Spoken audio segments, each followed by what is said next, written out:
ইরানে মাসব্যাপী যুদ্ধের হুমকি ট্রাম্পের। মধ্যপ্রাচ্য জুড়ে ইসরায়েল ও মার্কিন ঘাঁটিতে তেহরানের হামলা জোরদার, যোগ দিয়েছে হিজবুল্লাহ গোষ্ঠীও। ফ্লাইট ও ভিসা জটিলতায় চরম বিপাকে শাহজালালের যাত্রীরা, সরকারের দ্রুত হস্তক্ষেপ কামনা। চট্টগ্রামেও একই অবস্থা। গণপরিবহনে প্রধানমন্ত্রীর বৃহৎ একাধিক পরিকল্পনা, বাড়ানো হবে দ্রুতগতির রেল যোগাযোগ। বিশেষজ্ঞ অধ্যাপক শামসুল হকের সঙ্গে বৈঠক। দেখছিলেন ক্রাউন সিমেন্ট সংবাদ শিরোনাম, এবার বিস্তারিত সংবাদ। লক্ষ্য অর্জন না হওয়া পর্যন্ত ইরানে হামলা অব্যাহত রাখার ঘোষণা দিয়েছেন মার্কিন প্রেসিডেন্ট ডোনাল্ড ট্রাম্প। এমনকি দীর্ঘ 1 মাস যুদ্ধ স্থায়ী হওয়ার হুমকিও দিয়েছেন তিনি। ইরানের অন্তত 1000 লক্ষ্যবস্তুতে হামলা চালিয়েছে ইসরায়েল ও যুক্তরাষ্ট্র। শত শত মানুষ হতাহতের পাশাপাশি ক্ষতিগ্রস্ত হয়েছে বেতার, টেলিভিশন ও হাসপাতাল ভবন। জবাবে ইসরায়েল ও মধ্যপ্রাচ্যের ঘাঁটিগুলোতে হামলা বাড়িয়েছে ইরান। যোগ দিয়েছে লেবাননের ইরান সমর্থিত হিজবুল্লাহ গোষ্ঠী। ইরানে হামলার হুমকি দিয়েছে ফ্রান্স, জার্মানি ও যুক্তরাজ্য। এতে মধ্যপ্রাচ্যে যুদ্ধ পরিস্থিতি আরও বিস্তৃত হওয়ার শঙ্কা করছেন বিশ্লেষকরা। আগামী 2-3 দিনের মধ্যেই নতুন সর্বোচ্চ নেতা পেতে যাচ্ছে ইরান। শহীদ আরাফাতের ডেস্ক রিপোর্ট। সময় গড়ানোর সাথে সাথে জটিল হচ্ছে মধ্যপ্রাচ্যের যুদ্ধ পরিস্থিতি। ইসরায়েল ও যুক্তরাষ্ট্রের সাথে ইরানের রক্তক্ষয়ী যুদ্ধে এবার যোগ দিয়েছে ইরান সমর্থিত লেবাননের হিজবুল্লাহ গোষ্ঠী। ইরানের সর্বোচ্চ নেতা আয়াতুল্লাহ আলী খামেনি হত্যার প্রতিশোধ নিতে সোমবার ভোর হওয়ার আগে ইসরায়েলের হাইফা শহর লক্ষ্য করে মিসাইল হামলা চালায় হিজবুল্লাহ যোদ্ধারা। জবাবে লেবাননের রাজধানী বৈরুত সহ আশেপাশের শহরগুলোতে রকেট হামলা চালায় ইসরায়েল। চলছে দুই পক্ষের পাল্টাপাল্টি হামলা। লক্ষ্য অর্জন না হওয়া পর্যন্ত ইরানে হামলা অব্যাহত রাখার ঘোষণা দিয়েছেন মার্কিন প্রেসিডেন্ট ডোনাল্ড ট্রাম্প। সব হিসাব কষে রবিবার ডেইলি মেলকে সাক্ষাৎকারে ট্রাম্পের লক্ষ্য অর্জনে 1 মাসের সময় বেঁধে দেন। বেশ কয়েকজন মার্কিন সেনা নিহত হওয়ার ঘটনায় ইরান জুড়ে অন্তত 1000 লক্ষ্যবস্তুতে হামলা চালিয়েছে ওয়াশিংটন। সোমবার ভোর না হতেই ইরানের রাজধানী সহ বিভিন্ন স্থানে আরেক দফা হামলা শুরু করে ইসরায়েল। এর মধ্যে উচ্চ পর্যায়ের অর্ধশতাধিক নেতাসহ শত শত নাগরিক নিহত হয়েছে। ক্ষতিগ্রস্ত হয়েছে জাতীয় বেতার ও টেলিভিশন সহ একাধিক হাসপাতাল ও পুলিশ ভবন। ইরানের বিপ্লবী গার্ডের সদর দপ্তর গুড়িয়ে দেওয়ার দাবি তুলেছে যুক্তরাষ্ট্র। সর্বোচ্চ নেতা খামেনি নিহত হওয়ার পর ইসরায়েল ও মধ্যপ্রাচ্যে যুক্তরাষ্ট্রের ঘাঁটি লক্ষ্য করে মিসাইল ও ড্রোন হামলার সংখ্যা বাড়িয়েছে ইরান। রবিবার রাতভর সাইরেন বেজে ওঠে তেল আবিব সহ ইসরায়েলের বিভিন্ন শহরে। বেত শেমেশে, হাইফা, জেরুজালেমে আঘাত হানে ইরানের একাধিক মিসাইল। এতে বহু মানুষ হতাহত হয়েছে। মার্কিন বিমানবাহী রণতরীতে মিসাইল হামলা চালানোর দাবি তুলেছে ইরান। ইরাকের বাগদাদে মার্কিন ঘাঁটিতেও ড্রোন হামলা চালায় তেহরান। হামলা অব্যাহত আছে কুয়েত, কাতার, সৌদি আরব, সংযুক্ত আরব আমিরাত, বাহরাইনের মার্কিন ঘাঁটিতেও। বিমানবন্দর ও সামরিক ঘাঁটিতে ইরানের মিসাইল হামলা প্রতিহত করার দাবি তুলেছে সৌদি আরব। মধ্যপ্রাচ্যে নিজেদের ও মিত্র দেশগুলোর স্বার্থ রক্ষায় ইরানের বিরুদ্ধে সামরিক ব্যবস্থা নেওয়ার হুঁশিয়ারি দিয়েছে ফ্রান্স, জার্মানি ও যুক্তরাজ্য। এক যৌথ বিবৃতিতে ইউরোপের নেতারা বলেন, মধ্যপ্রাচ্যে ইরানের হামলায় তারা শঙ্কিত। আঞ্চলিক মিত্রদের রক্ষায় প্রয়োজনীয় সহায়তা দিতে তারা প্রস্তুত। যদিও ইরানে হামলায় যোগ দিচ্ছে না অস্ট্রেলিয়া। এতে মধ্যপ্রাচ্যে যুদ্ধ পরিস্থিতি আরও বিস্তৃত হওয়ার শঙ্কা করছেন বিশ্লেষকরা। এদিকে আয়াতুল্লাহ আলী খামেনির মৃত্যুর পর প্রেসিডেন্ট মাসুদ পেজেশকিয়ান, বিচার বিভাগীয় প্রধান মহেসিনী এজেই ও আহমেদ আলী আরাফিকে নিয়ে 3 সদস্যের অন্তর্বর্তীকালীন নেতৃত্ব পরিষদ গঠন করেছে ইরান। আগামী 2-3 দিনের মধ্যে নতুন সর্বোচ্চ নেতা নির্বাচিত করা হবে বলে জানিয়েছেন পররাষ্ট্রমন্ত্রী Abbas Araghchi. Shahid Arafat, Bangla vision news desk. গতরাত এবং আজও মধ্যপ্রাচ্যগামী বেশ কয়েকটি ফ্লাইট বাতিল হয়েছে। এতে বিপাকে পড়েছেন ভিসার মেয়াদ শেষ হওয়া যাত্রীরা। কবে নাগাদ ফ্লাইট কিংবা ভিসা জটিলতা কাটবে সেটি নিয়েও ধোঁয়াশায় তারা। এজন্য সরকারের হস্তক্ষেপের প্রত্যাশা তাদের। নরসিংদী মনোহরদীর জুবায়ের একরাশ স্বপ্ন নিয়ে এসেছিলেন এয়ারপোর্টে। কথা ছিল উড়াল দেবেন আকাশে, বাবা মায়ের মনের আশা পূরণে পাড়ি জমাবেন নবীর দেশে। তবে মধ্যপ্রাচ্য সংঘাতে ফ্লাইট বিপর্যয়, সেই স্বপ্ন কালো ধোঁয়ার মতো উড়ে গেছে এক নিমিষেই। এখন তাই নির্বিকার এই স্বপ্নবাজ তরুণ। আমার বিচার মেয়াদ 4টার দিকে, এখন আমার ফ্লাইট দিছে 2 তারিখে। এখন তো ফ্লাইট বন্ধ, এখন যাওয়া যাইতেছে না। এখন কি করবো? এখন আমার যদি ফ্লাইট পরেও দেয় তবু আমার বিচার মেয়াদ নাই, তখন আমি যাবো কেমনে বিদেশ? বাবাই তো অনেক কষ্ট করে টাকা ভাঙ্গিয়া ফাটাইতেছে, এখন কষ্ট তো লাগারই কথা, এখন আর কি করা যাবে। জুবাইরের মতোই সাজিদ হাসান আর কাউসারও এসেছেন সুদূর কুমিল্লা থেকে। একই কারণে ফ্লাইট বিড়ম্বনায় দিশেহারা তারা। ফ্লাইট বাতিল হওয়ায় আতঙ্ক ছড়িয়েছে অনেকের মধ্যেই। কালকে সারা রাত আমরা বাইরে ওই যে যাত্রী কাউন্টার ছিল ওই জায়গায় আমরা দাঁড়িয়েছিলাম। আজকে আবার আপনার দালালের মাধ্যমে আমরা এই টিকিট কাটছে, ওইটা দালাল আপনার ফেকটা আমাদেরকে টিকিট দিছে। এই আপনার টিকিট নিয়ে আমরা ভিতরে গেছি, এন্ট্রি করতে দিছে, কিন্তু ভিতরে নেওয়ার পরে আমাদের যেই কম্পিউটার দিছে ওই জায়গায় আপনার কাতার এয়ারলাইন্সের কোনো বিমানে নেই। টিকিটের একটা কপি দিছে, বলছে যে এই টিকিটটাই ওটা দিলে তারা মানে বিমান চালু আছে, যে আজকে সকাল 5টা বাজে ফ্লাইট। পরে আমরা আসছি, আমরা ছিলাম ঢাকায় কাজিনের বাসা, কালকা সারাদিন ছিলাম এই জায়গায়, সারা রাত্রি ছিলাম, কারোর কোনো সহযোগিতা পাই নাই। প্রবাস কল্যাণ বলেন যেটি বলে, আজকেও সেম আসছে। আসার পর আমরা ঢাকা ছিলাম এক জায়গায় কাজিনের বাসাতে, আসার পরে ভিতরে ঢুকছি, ঢুকার পরে আপনার সেম কালকার মধ্যে একই অবস্থা, কোনো ফ্লাইট সব কিছু বন্ধ। কিন্তু আমাদের এজেন্সি বলতেছে ফ্লাইট আছে, ওরা বলতেছে ফ্লাইট বন্ধ। 2:25 বিমান উড়ে দেওয়ার কথা, ইজার মধ্যে বিমান উড়ে দিছে 2:50। বিমান ঘন্টা 1.5 ঘন্টা চলছে, চলার পর আবার বিমান লঞ্চ করছে শাহজালাল আন্তর্জাতিক বিমানবন্দরে।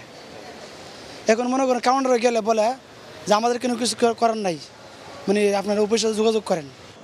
কবে নাগাদ ফ্লাইট পাওয়া যাবে সে ব্যাপারে নিশ্চিত হতে চান এই যাত্রীরা। এখনো কনফার্ম হয়েছে না, কতক্ষণ পর ডেট চেঞ্জ করতেছে। আমরা তো কুমিল্লাতে আইসা বসে রয়েছি প্রায় 2টার দিকে, বাসার থেকে 2টার সময় আইসা বসে রয়েছি। তো আমি কনফিউজ যে ফ্লাইট আমার বাতিল হলো কিনা, তো সেজন্য আমি এই বোর্ডে চেক করতেছি বারবারে।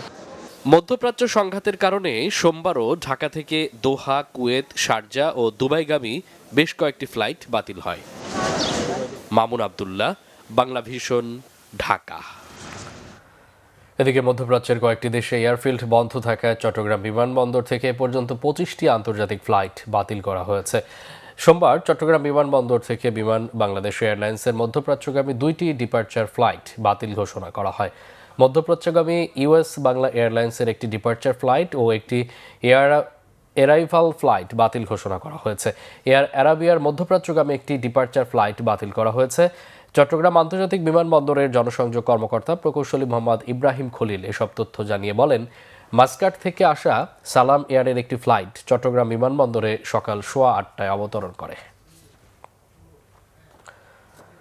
গণপরিবহন আধুনিকায়ন ও মানুষের দুর্ভোগ কমাতে একাধিক বড় উদ্যোগের পরিকল্পনা নিয়েছেন প্রধানমন্ত্রী তারেক রহমান। সকালে সচিবালয়ে পরিবহন বিশেষজ্ঞ অধ্যাপক শামসুল হকের সঙ্গে বৈঠকে তিনি সব পরিকল্পনার কথা জানান। প্রধানমন্ত্রী বলেন, জনবান্ধব পরিবহন ব্যবস্থা গড়ে তুলতে মেট্রো রেলের পাশাপাশি মনোরেল চালুর বিষয়টিও বিবেচনায় নেওয়া হচ্ছে। সাশ্রয়ী ও কার্যকর মাধ্যম হিসাবে মনোরেল বাস্তবায়নের সম্ভাবনা যাচাইয়ের নির্দেশ দেন তিনি। বিশেষ করে নারী যাত্রীদের নিরাপত্তা নিশ্চিতে দ্রুত পদক্ষেপ নেওয়ার কথা জানান প্রধানমন্ত্রী।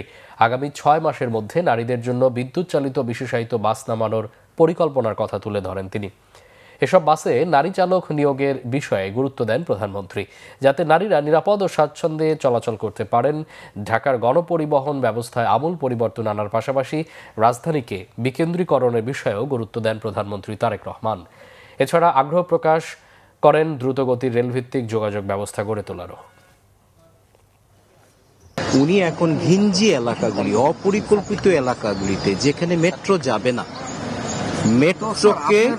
মেট্রোকে কমপ্লিমেন্ট করার জন্য, সাপ্লিমেন্ট করার জন্য আমরা আর কি করতে পারি এইটার একটা স্টাডি করে ওনাকে একটা প্রস্তাব দেওয়া, যাতে করে এই বছরই ওনারা কাজ আরম্ভ করতে পারেন। অর্থাৎ ওনার আগ্রহ দেখলাম যে গণপরিবহনটাকে সুশৃঙ্খল করা, এবং এটা করতে গিয়ে যা যা করতে হয় দ্রুত গতিতে করার জন্য মেট্রোর জায়গায় হবে, কিন্তু এটা যেন সমন্বিতভাবে অন্যান্য যেই মেট্রো সংস্করণগুলি আছে সেগুলির সাথে যেন সমন্বিত হয়।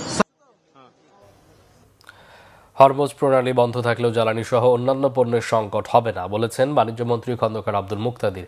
সচিবালয়ে ভারতীয় হাইকমিশনারের প্রণয় ভার্মার সঙ্গে বৈঠক শেষে তিনি মন্তব্য করেন। দিল্লির হাইকমিশনার জানান, বাংলাদেশের সাথে তার দেশের সম্পর্ক ঐতিহাসিক, দ্বিপক্ষীয় ও বাণিজ্যিক সম্পর্ক আরও এগিয়ে নিতে চায় ভারত। বাণিজ্যমন্ত্রী জানান, ভারতের সাথে বাণিজ্যিক সম্পর্কে আরও গতি আনতে হাইকমিশনারের সাথে আলোচনা হয়েছে। এর মাধ্যমে নতুন সরকারের প্রতিনিধি হিসেবে পরিচিত হওয়া এবং বিভিন্ন বিষয় অবহিত করা হয়েছে। আলোচনা হয়েছে বন্ধ থাকা সীমান্ত হাট চালু সহ অন্যান্য বিষয়েও। বাণিজ্যমন্ত্রী বলেন, এটি সম্পর্কে শুরু। হরমুজ প্রণালী বন্ধ থাকলেও জ্বালানি সহ অন্যান্য পণ্যের সংকট না হলেও খরচ বাড়তে পারে বলে শঙ্কা বাণিজ্যমন্ত্রীর। যদি হরমুজ প্রণালী বন্ধই হয়ে যায় লম্বা সময়ের জন্য, এত আশঙ্কার মধ্যে আমি যাব না। কারণ যদি দেখা যায় যে আগামী 2-1 দিন বা 2-4 দিনের মধ্যে জিনিসটার একটা সমাপ্তি ঘটে, তাহলে তো স্বাভাবিকতায় আবার আমরা ফেরত আসবো। আমরা আলাপ আলোচনা করেছি ভারত বাংলাদেশ বাণিজ্যের বিভিন্ন দিক, আগামী দিনে যেসব বিষয়ে বাণিজ্যিক ক্ষেত্রে দ্বিপক্ষীয় সহযোগিতার ক্ষেত্র উন্মোচিত হতে পারে, এই সমস্ত বিভিন্ন বিষয়ে আলাপ হয়েছে। We had a very good discussion. I conveyed our willingness to closely engage with the new government and to strengthen our trade and economic relations and all our people-centric cooperation in all domains by working together in a positive, constructive and forward-looking manner based on mutual interest and mutual benefit. July যোদ্ধা ও শহীদ জুলাই পরিবারগুলোর আর্থিক অনুদান ও পুনর্বাসন করতে নির্দেশ দিয়েছেন প্রধানমন্ত্রী তারেক রহমান। সচিবালয় প্রধানমন্ত্রীর সাথে বৈঠকের পর সাংবাদিকদের একথা বলেন মুক্তিযুদ্ধ বিষয়ক মন্ত্রী অবসরপ্রাপ্ত মেজর হাফিজ উদ্দিন আহমেদ। তিনি জানান, ভুয়া মুক্তিযোদ্ধাদের নাম পর্যায়ক্রমে বাতিল করা হবে, ফিরিয়ে আনা হবে আর্থিক সুবিধা। জুলাই যোদ্ধাদের কল্যাণের ব্যাপারে মাননীয় প্রধানমন্ত্রী অত্যন্ত কনসার্নড। তিনি জানতে চেয়েছেন এখন পর্যন্ত কি কি ব্যবস্থা নেওয়া হয়েছে। তার বাবা মারা গেছে, সেজন্য ছেলেটা যাতে একেবারে স্কুল ড্রপ আউট হয়ে অশিক্ষিত না হয়, তার শিক্ষার ব্যাপারে গুরুত্ব নিয়েছেন। আর তার পুনর্বাসন, যেটা কি ধরনের, যার ধরনের হাত নাই পা নাই কিন্তু মোটামুটি কর্মক্ষম আছে, কি ধরনের প্রজেক্ট দিলে আমরা বিআরডিবি বা অন্যান্য সংস্থার মাধ্যমে যাতে তারা মোটামুটি সচ্ছলভাবে স্বচ্ছন্দের সাথে সরকার পরিচালনা করতে পারে, সেজন্য তিনি সাজেশন দিয়েছেন। তারা যাতে তাদের পুনর্বাসনের ব্যাপারে তিনি উদ্বিগ্ন, এবং সে ব্যাপারে আমাদের যেসব স্কিম রয়েছে সেগুলোর ব্যাপারে আমরা তাদেরকে প্রধানমন্ত্রীকে ব্রিফ করেছি। আজ 2রা মার্চ জাতীয় পতাকা উত্তোলন দিবস। 71-এর এই দিনে ঢাকা বিশ্ববিদ্যালয়ের কলাভবন চত্বরে বাংলাদেশে প্রথমবারের মতো জাতীয় পতাকা উত্তোলন করেছিলেন ডাকসুর তখনকার ভিপি আসম আব্দুর রব।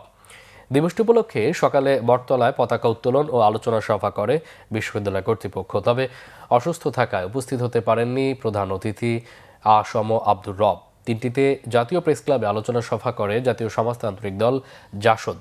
সভায় দিবসটির গুরুত্ব তুলে ধরে এর রাষ্ট্রীয় স্বীকৃতি দাবি করেন বক্তারা।